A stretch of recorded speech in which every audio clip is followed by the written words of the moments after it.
আজকে আপনাকে স্পষ্ট করে বুঝে যেতে হবে নামাজ কায়েমের এই আন্দোলনে আপনি কয় নম্বরে আছেন।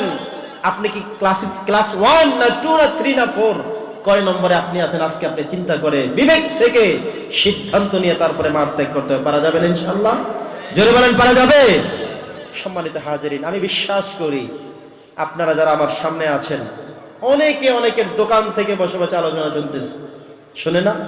অনেকে চায়ের দোকানে বসে আলোচনা শুনছেন, কেউ যার যার ব্যক্তিগত দোকানে বসে শুনছেন, অনেক মা বোনরা তাদের নির্ধারিত জায়গায় বসে আমাদের এই তাফসীরুল কোরআন মাহফিল শুনতেছেন, ঠিক কিনা বলেন? মাইকের আওয়াজ যাদের কান পর্যন্ত পৌঁছতেছে, আমি সকলকে উদ্দেশ্য করে বলছি, আকিমুস সালাত বলে আমার রব কি বুঝিয়েছেন, আজকে সেই সিদ্ধান্তটি, সেই কথাটি কোরআন মাজিদ থেকে শুনে তারপর আমরা বাড়ি যাব বলে ইনশাআল্লাহ। জোরে বলে ইনশাআল্লাহ। সম্মানিত হাজিরিন, শেষ পর্যন্ত থাকবেন না কে কে? শেষ পর্যন্ত থাকবেন না চলে যাবেন এমন আছেন কে কে? একটু হাত দেখান তো। মাশাআল্লাহ, সবাই তো সচেতন। সবাই থাকবেন শেষ পর্যন্ত ইনশাআল্লাহ? জোরে বলেন ইনশাআল্লাহ। শেষ পর্যন্ত থেকে কথাগুলো শুনে তারপরে যাবা মুনাজাত দিয়ে।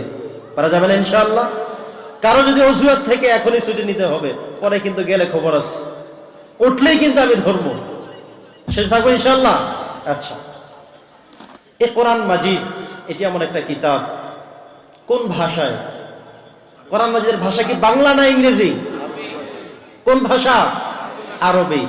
আমার রাসূল বলেছেন ওয়াহিব্বুল আরব লিসালাস, আরবিকে ভালোবাসতে হবে তিনটা কারণে। কয়টা কারণে? জোরে বলেন। লিআন্নী আরাবিয়্যুন, কারণ হলো আমি সৌদি আরবের লোক, আমি আরবিতে কথা বলি।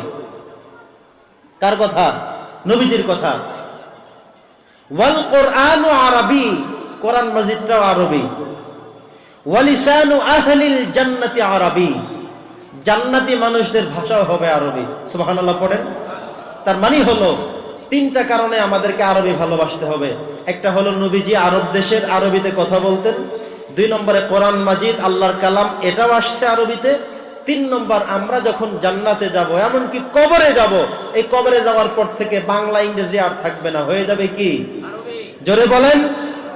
ফেরেশতারা এসে যদি আপনাদেরকে জিজ্ঞাসা করে মার রব্বুকা, তোমার আল্লাহর নাম কি, কি বলবেন? রব্বি আল্লাহ। ফেরেশতা আপনাকে জিজ্ঞাসা করবে, ওই 2 জন ফেরেশতার নাম জানা আছে?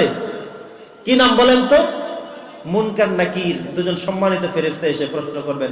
দ্বিতীয় প্রশ্ন, ওয়ামান কি দীনুকা, বাংলাতে জিজ্ঞাসা করবে না আরবিতে?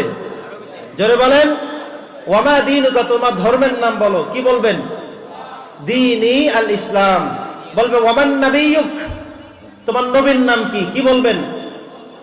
নবিয়ুনা মুহাম্মাদুর রাসূলুল্লাহ সাল্লাল্লাহু আলাইহি সাল্লাম।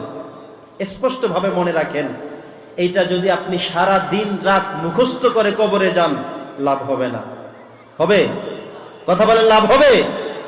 একদিন আমি দেখেছি ফেসবুকের মাধ্যমে একজন মহিলা, আমাদের বাংলাদেশী, পাগল হয়ে গেছে। পাগল হয়ে এখন সব ইংরেজি কথা বলে। পাগল হওয়ার পরে সব ইংরেজি বলে। এখন সাধারণ মানুষ চিন্তা করতেছে তো পাগল হয়ে ভালো, এত লাখ লাখ টাকা ব্যয় করে ইংরেজি শিখতে পারি না, আরো পাগল হয়ে সব ইংরেজিতে বলতেছে। এমন হয় না? মাঝে মধ্যে দেখবেন 2-1টা পাগল হয়ে সারাদিন ওয়াজ করে শুধু। তার মানে হলো যেই মহিলা পাগল হয়েছে, এখন সে কিন্তু স্বাভাবিকভাবে নাই, তার ভাষাটা ইনস্টল পরিবর্তন হয়ে গেছে। তার সাথে যে শয়তানটা প্রশ্রয় দিয়েছে, সে বাংলাদেশের না, এই জন্য তার ভাষা পরিবর্তন। আমি চিন্তা করলাম, একজন মানুষ সারা জীবন বাংলায় কথা বলল, এই মানুষটাকে কবরে দেওয়ার পরে ঠিক এমন ভাবেই সাথে সাথে এই ইংরেজি, বাংলা, ফার্সি, উর্দু সব ডিলিট হয়ে তার ব্রেনের মধ্যে, মস্তিষ্কে, মগজে, জিহ্বার মধ্যে আরবি ইনস্টল হয়ে যাবে। সুবহানাল্লাহ। জোরে বলেন না সুবহানাল্লাহ। তাইলে আপনার ট্রেনিং দেওয়ার দরকার নাই যে হুজুর আরবিতে জিগাইলে পারবো কেমনে? পারবেন। ব্যবস্থা করবে কে? ওই ফেরেশতারাও আসবে আরবিতে প্রশ্ন করতে, আর আপনিও তখন প্রস্তুত, আরবি পারবেন। এখানে মুখস্থ করে গেলে কোনো লাভ নেই, মুখস্থ না করলেও কোনো ক্ষতি নাই। তার মানে কি? আপনি যদি আপনার ঈমানটা নিয়ে যেতে পারেন, কি বললাম? ঈমান যদি আপনি নিয়ে কবরে যেতে পারেন, নামাজ কালাম ঠিকমতো যদি পড়ে যেয়ে থাকেন, তাহলে মান রব্বুকা বললেই চলে আসবে রব্বি আল্লাহ, দীনুকা দীনি আল ইসলাম, নবিয়ুকা নবিয়ুনা মুহাম্মাদুর রাসূলুল্লাহ সাল্লাল্লাহু আলাইহি ওয়াসাল্লাম। আর যদি নামাজটা আমাদের কোনো খবর নাই, ইমান ঠিক নাই, কিন্তু প্রশ্ন তিনটা ঠিকঠাক মতো মুখস্থ করে গেছেন। ওখানে গেলে দেখবেন যখন জিজ্ঞাসা করে মান রব্বুক, তোমার রবের নাম কি, সৃষ্টিকর্তার নাম কি, প্রভুর নাম কি, যিনি খাওয়ায়া পড়ায়া লালন পালন করলেন, বড় করলেন, তার নাম কি, সেদিন আপনার মুখ থেকে রব্বি আল্লাহ এই কথাটা কখনো আসবে না। যদিও আপনি একবার না 1000 বার মুখস্থ করে গিয়ে থাকেন, তবুও কোনো লাভ হবে না। বুঝতে পেরেছেন? তো বলছিলাম ভাইয়েরা আমার, বন্ধুরা আমার, নবী করিম সাল্লাল্লাহু আলাইহি সাল্লাম বলেছেন, আল্লাহর থেকে ইশারা পেয়ে যেই বাচ্চাটার বয়স মাত্র 7 বছর, সেই 7 বছর হওয়ার পরে আপনার বাচ্চাকে শেখাতে হবে যে বাবা সালাম দাও। আপনি সালাম দিবেন, তাকে শেখাবেন। আমি বলেছি আসসালামু আলাইকুম, তুমি বলো ওয়া আলাইকুম আসসালাম। আরেকদিন বাড়িতে আসে, আবার তাকে বলবেন বাবা তুমি আমাকে সালাম দাও, বলো আসসালামু আলাইকুম। সে সালাম দেবে, আপনি নেবেন। ট্রেনিং হয়ে গেল। নামাজের সময় হয়ে গেল, আপনি উযু করবেন, তাকে উযু করাবেন, উযু দেখাবেন, উযু শেখাবেন, তারপরে সাথে করে মসজিদে নিয়ে যাবেন, এক পাশে দাঁড়াবেন, তাকে পাশে রাখবেন, নামাজ পড়বেন, তাকে শিক্ষা দিবেন বাবা আজকে যে আমি সেজদা দিয়েছি তুমি দাও নাই কেন, আমি যে রুকু দিয়েছিলাম তুমি রুকু দাও নাই কেন, নামাজের মধ্যে কথা বলেছিলা কেন, নামাজে কথা বলা যাবে না, কথা বললে গুনাহ হবে, আল্লাহ তাআলা খুশি হবেন না বেজার হবেন, এইভাবে তাকে বোঝাতে হবে। এই যে মুরব্বি কোথায় যাচ্ছেন, 5 মিনিট সময়, চলে আসবেন ইনশাআল্লাহ। ভাইয়েরা আমার, বন্ধুরা আমার, নবী করিম সাল্লাল্লাহু আলাইহি সাল্লাম নামাজের ট্রেনিং দিতে বলছেন ঠিক এভাবে।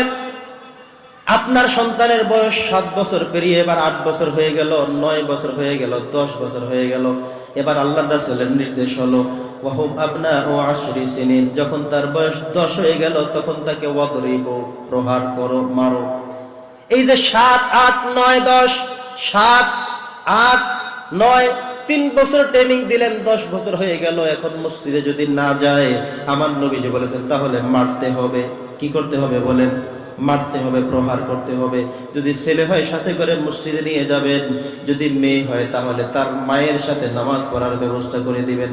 নামাজ পড়ে এসে খবর নিবেন, মা তুমি নামাজ আদায় করেছো কিনা, বলো কয় রাকাত নামাজ, জোহরের কয় রাকাত, ফরজ কয় রাকাত, সুন্নত কয় রাকাত শিখিয়ে দিবেন।